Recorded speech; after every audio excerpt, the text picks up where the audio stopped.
नमस्कार दोस्तों, स्वागत है आपका हमारे चैनल में। आज हम एक बेहद अहम और ताजा खबर लेकर आए हैं जो सीधे तौर पर करोड़ों आम लोगों, कर्मचारियों और निवेशकों से जुड़ी हुई है। जी हां, सरकार ने साफ संकेत दे दिए हैं कि देश का प्रमुख बैंक आईडीबीआई बैंक अब पूरी तरह से निजीकरण की ओर बढ़ रहा है। यह फैसला न सिर्फ बैंकिंग सेक्टर में बल्कि पूरे भारतीय आर्थिक ढांचे में एक महत्वपूर्ण बदलाव लाने वाला है। तो चलिए इस पूरी खबर को विस्तार से समझते हैं और जानते हैं कि आखिर इसका असर आप और हम जैसे आम लोगों पर कैसा होगा। आईडीबीआई बैंक की शुरुआत साल 1964 में हुई थी, जब इसे औद्योगिक विकास ऑफ इंडिया के रूप में स्थापित किया गया। इसका मुख्य उद्देश्य था कि देश में औद्योगिक विकास के लिए वित्तीय सहायता उपलब्ध कराना। आने वाले दशकों में यह संस्था भारत की औद्योगिक प्रगति की रीढ़ साबित हुई। साल 1990 के दशक के उदारीकरण और 2000 के बाद के बैंकिंग सुधारों ने इसकी भूमिका को बदला। धीरे धीरे आईडीबीआई को एक पूर्ण वाणिज्यिक बैंक यानी कमर्शियल बैंक का रूप दे दिया गया। साल 2004 में यह बैंक पूरी तरह से वाणिज्यिक बैंकिंग सेवा में उतर गया और ग्राहकों को बचत खाता, चालू खाता, लोन और अन्य सेवाएं देने लगा। साल 2019 में वित्तीय संकट से जूझ रहे इस बैंक को बचाने के लिए लाइफ इंश्योरेंस कॉर्पोरेशन यानी एलआईसी ने इसमें बड़ी हिस्सेदारी खरीदी।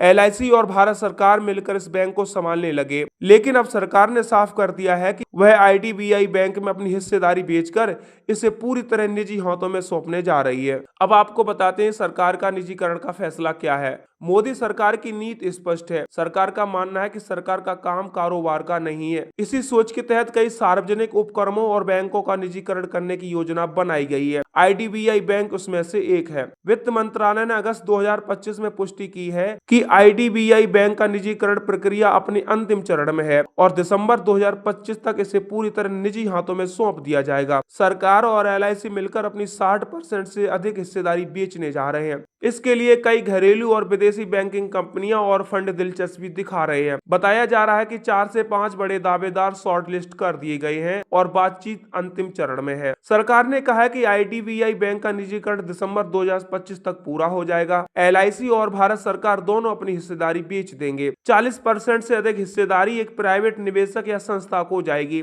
बचे हुए शेयर आम निवेशकों और सार्वजनिक हिस्सेदारी के रूप में रहेंगे। बैंक के मैनेजमेंट कंट्रोल भी निजी क्षेत्र के हाथों में होगा। इस खबर के बाद आईडीबीआई बैंक के शेयरों में तेजी देखी गई है। अगस्त 2025 में इसके शेयर की कीमत 15% तक बढ़ गई, क्योंकि निवेशकों को उम्मीद है कि निजीकरण के बाद बैंक की हालत और बेहतर होगी। अब आपको बताते हैं कि इसका आम ग्राहकों पर क्या असर होगा। अब सबसे बड़ा सवाल यही है कि अगर आपका खाता आईडीबीआई बैंक में है तो इसका आप पर क्या असर होगा। सबसे पहला यह है कि सेवाओं की गुणवत्ता बढ़ेगी। निजीकरण के बाद आमतौर पर बैंकों में सेवाओं की गुणवत्ता बढ़ती है। लोन और ब्याज दरों में बदलाव होगा। निजी बैंक ज्यादा प्रतिस्पर्धात्मक होते हैं, इसलिए लोन जल्दी मिल सकता है, लेकिन ब्याज दरें थोड़ी ज्यादा भी हो सकती हैं। नौकरियों पर असर होगा। कर्मचारियों की छंटनी की आशंका रहती है, लेकिन सरकार कह रही है कि ट्रांजिशन पीरियड में कर्मचारियों की नौकरी सुरक्षित रहेगी। ग्राहक सुरक्षा, जमाकर्ताओं के पैसों की सुरक्षा आरबीआई के नियमन में रहेगी, इसलिए ग्राहकों को अपनी जमा राशि को लेकर चिंता करने की जरूरत नहीं है। कर्मचारियों की आखिर इसमें क्या चिंता है। अब आपको बताते हैं कि आखिर कर्मचारियों की क्या चिंता है। आईडीबीआई बैंक के लगभग 33,000 कर्मचारी और अधिकारी